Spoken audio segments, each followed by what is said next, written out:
Updates చూస్తే ప్రధాని నరేంద్ర మోదీ తెలంగాణ పర్యటన కొనసాగుతుంది. ఇవాళ సంగారెడ్డిలో ఆయన పర్యటిస్తారు. రాత్రి రాజ్భవన్ లో బస చేసిన మోదీ ఇవాళ ఉదయం సికింద్రాబాద్ లో ఉజ్జయిని మహంకాళిని దర్శించుకుంటారు. అక్కడి నుంచి సంగారెడ్డికెళ్లి 9,000 కోట్ల అభివృద్ధి పనులకు శంకుస్థాపనలు ప్రారంభోత్సవాలు చేస్తారు. ప్రధాని నరేంద్ర మోడీ 2 రోజుల తెలంగాణ పర్యటన కొనసాగుతోంది. తొలి రోజు ఆదిలాబాద్ నుంచి ఎన్నికల శంఖారావాన్ని పూరించారు. 7,000 కోట్ల రూపాయల విలువైన పనులకు శంకుస్థాపన చేశారు. పలు అభివృద్ధి పనులకు వర్చువల్ గా శ్రీకారం చుట్టారు. 800 మెగావాట్ల 2వ దశ విద్యుత్ కేంద్రాన్ని జాతికి అంకితం చేశారు. పలు రైల్వే అభివృద్ధి పనులను మోడీ ప్రారంభించారు.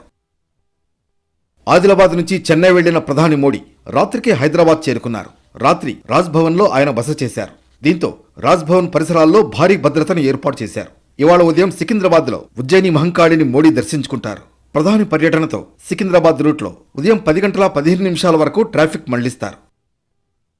అమ్మవారిని దర్శించుకున్నాక సంగారెడ్డి జిల్లాకు మోడీ వెళతారు. 9,021 కోట్ల రూపాయల విలువైన ప్రాజెక్టులకు శంకుస్థాపనలు ప్రారంభోత్సవాలు చేస్తారు.